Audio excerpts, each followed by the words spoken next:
Hello students, आज 12th chemistry का एक बहुत ही शानदार टॉपिक हम लोग पढ़ने जा रहे हैं जो कि डी ब्लॉक और एफ ब्लॉक में अंतर। लेकिन सबसे पहले एक हल्का सा इंट्रो इन दोनों के बारे में अपन पढ़ेंगे ताकि अंतर समझने में हमको आसानी हो। तो चलिए बिना किसी देर के स्टार्ट करते हैं डी ब्लॉक और एफ ब्लॉक, जिसको हम संक्रमण तत्व और अंतर संक्रमण तत्व भी कहते हैं।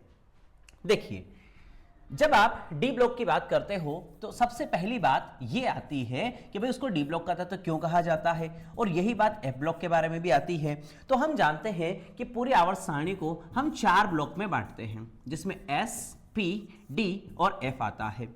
अगर आप आवर्त सारणी को ध्यान से देखेंगे तो एस ब्लॉक आपका प्रबल धनात्मक होता है, वही पी ब्लॉक आपका प्रबल ऋणात्मक होता है। तो दोनों के बीच में ब्रिज जैसी संरचना जो बनाता है वो आपका डी ब्लॉक बनाता है, और जिसके बारे में हम कहते हैं कि ये एक तरह से गुणों का क्या करता है, संक्रमण करता है। इसीलिए इनको क्या कहा जाता है, संक्रमण तत्व।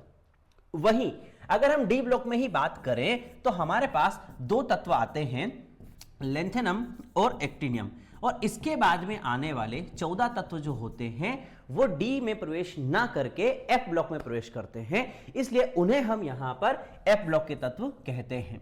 इसका मतलब यह हुआ कि अगर आपका विभेदी इलेक्ट्रॉन या अंतिम इलेक्ट्रॉन डी ब्लॉक में प्रवेश करता है तो उसे डी ब्लॉक के तत्व कहा जाएगा, और अगर वो एफ ब्लॉक में प्रवेश करता है तो उसे एफ ब्लॉक का तत्व कहा जाएगा।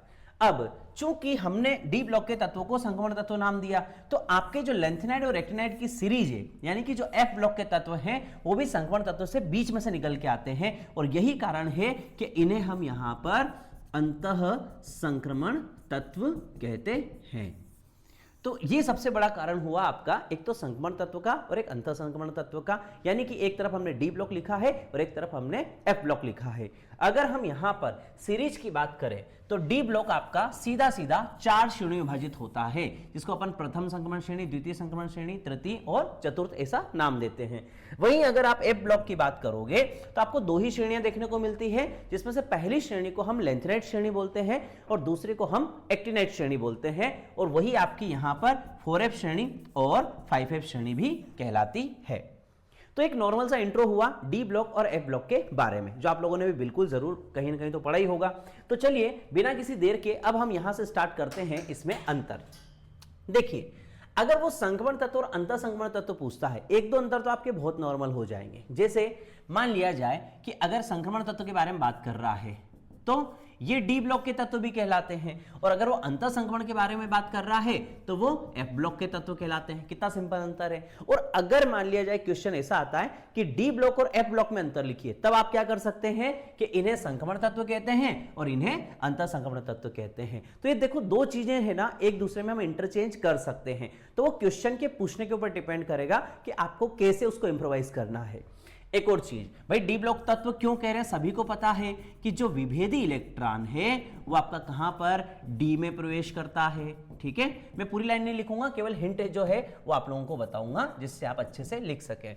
और अगर हम अंतर संक्रमण की बात करें तो जो आपका अंतिम इलेक्ट्रॉन है, यानी कि जो विभेदी इलेक्ट्रॉन है, वो आपका एफ में प्रवेश करेगा, सीधी सी बात है। अब एफ में प्रवेश करेगा इसलिए एफ ब्लॉक का तत्व कह रहे हैं, डी में प्रवेश कर रहा है इसलिए डी ब्लॉक का तत्व कह रहे हैं। दूसरी चीज, अगर हम यहां पे श्रेणियों की बात करें तो इसको हमने यहां पर 4 श्रेणियों में विभाजित किया गया है, और अभी जस्ट अपन ने पढ़ा अंतर संक्रमण की अपन बात करें तो हमने इसको केवल 2 श्रेणियों में विभाजित किया है, जिसको अपन 4F और 5F यानी लेंथेनाइड और एक्टिनाइड श्रेणी नाम देते हैं। थोड़ा और अगर अपन आगे बढ़े इसके अंदर, तो जब हम इसका इलेक्ट्रॉनिक विन्यास देखते हैं तो इसके 2 बाह्यतम कोश अपूर्ण होते हैं। कितने? 2 बाह्यतम कोश। जैसे आपका एक तो NS रहेगा, ठीक है, इसी टाइप से N-1D रहेगा, ये आपका अधूरा रहेगा। और इधर जब अपन बात करते हैं तो 2 नहीं, इधर आपके 3 बाह्यतम कोश जो होते हैं ना वो अपूर्ण होते हैं। आपका NS वाला भी रहेगा, N-1D वाला भी रहेगा और N-2F वाला भी रहेगा, है ना। यानी कि वो 2 कक्ष पूर्व, जिसको अपन बोलते हैं N-2F, उसके अंदर वो प्रवेश करता है। अगर हम बात करें कि प्रकृति में ज्यादा मात्रा में क्या पाया जाता है, तो अगर आप ध्यान से देखेंगे तो संक्रमण तत्व के अंदर आपके सोना, चांदी, तांबा वगैरह ये सारी चीजें आती है, जितने भी हार्ड मेटल्स होती है वो सब इसके अंदर आती है। इसका मतलब ये है कि ये प्रकृति में पाए जाते हैं। मतलब ऐसा नहीं है कि भाई रेयर है ना, या कम मात्रा में पाए जाते हैं, इस टाइप से नहीं है। ये प्रकृति के अंदर जो है वो पाए जाते हैं। लेकिन अगर हम इनको बात करें तो ये थोड़े दुर्लभ मात्रा में पाए जाएंगे, क्योंकि इसके अंदर क्या होता है, अधिकांश जो होते हैं वो रेडियोधर्मी होते हैं और रेडियो एक्टिव तत्व की जो उम्र होती है वो बहुत कम होती है, इसलिए बहुत कम मात्रा में पाए जाते हैं। अगर ये प्रकृति में पाए जाते हैं तो ये स्थायी भी क्या रहेंगे, ज्यादा। तो हम कह सकते हैं कि यहां पे जो स्थायित्व है इनका वो ज्यादा रहेगा, मतलब तत्व जो रहेंगे आपके अधिक स्थायी रहेंगे। लेकिन अगर हम कह रहे हैं भाई वो दुर्लभ मात्रा में है, अगर वो रेडियो एक्टिव है, तो वो जो सारे तत्व रहेंगे वो एज कंपेयर डी ब्लॉक क्या रहेंगे, थोड़े कम स्थायी रहेंगे। अंतर को बिल्कुल ध्यान से देखिए और समझिए आप, बहुत सिंपल से पॉइंट अपन ने यहाँ पे पिक किए हैं। एक बार फिर मैं आपको रिपीट करा देता हूँ। संक्रमण तत्व आपका डी ब्लॉक का तत्व कहलाता है, अंतर संक्रमण एफ ब्लॉक का तत्व कहलाता है। ये पॉइंट अपन लिख सकते हैं।